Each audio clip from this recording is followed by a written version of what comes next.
नमस्कार। आज आम्ही अर्जुन मरताम यांच्या शेतात आहोत, उमरी या गावापाशी।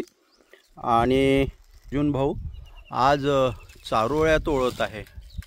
हे बघा, इथे खूप चारोळ्या आलेल्या आहेत। हे बघा चारोळ्या। तसं यावर्षी प्रमाण कमी आहे आणि या भागातले लोक म्हणतात की हे जे झाड सध्या मी दाखवत आहे तुम्हाला, याची फळं मोठ्या आकाराची आहे। आणि हे म्हणतात की काही झाडं जंगलामध्ये अशी असतात ज्यांची फळं मोठी असतात आकाराने। आणि यांनी बघा ह्या झाडाचे फळं तोडून इथे गोळा केलेले आहेत चारोळी काढण्यासाठी।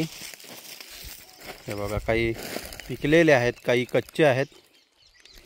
ते पिकतील आता थोड्यात, 1-2 दिवसात पिकून जातील आणि नंतर त्यामधून ते चारोळी काढतील। अशा प्रकारे चारोळी गोळा करतात। गोळा केल्यानंतर ते भरून ठेवतात। हे बघा चारोळी, आणि फळं फार मोठे आहेत, आकाराने मोठी आहेत फळं। हे बघा मोठी आहेत फळं।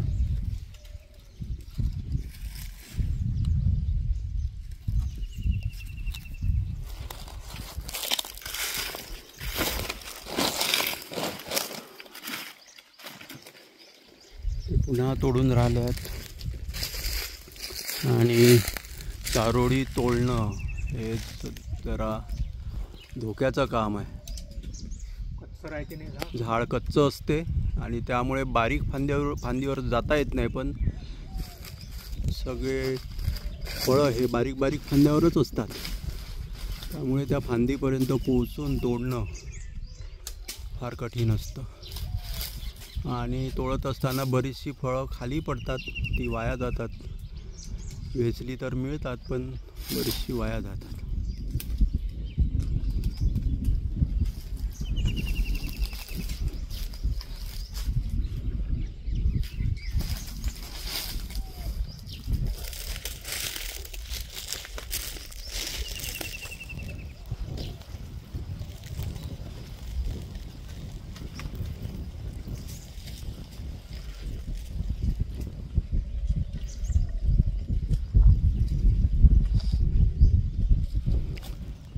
जो इन्फ्लोरेसन्स आहे, ज्यावरती फळं आलेली आहेत, तेवढा भाग फक्त ते तोडून घेतात, बाकी फांदी तशीच ठेवतात।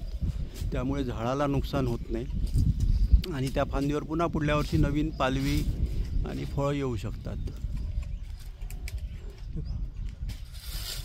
तर याला हे एक सस्टेनेबल हार्वेस्टिंग म्हणता येईल, ज्यामध्ये झाडसुद्धा मरत नाही किंवा त्याला इजा होत नाही आणि आपल्याला उत्पन्न पण मिळत राहते। ते बघा, फक्त इन्फ्लोरेसन्स तोडल्या जाते आणि फांदी तशीच पुन्हा कायम राखली जाते किंवा ठेवली जाते। बघा, फक्त इन्फ्लोरेसन्स तोडायचं आणि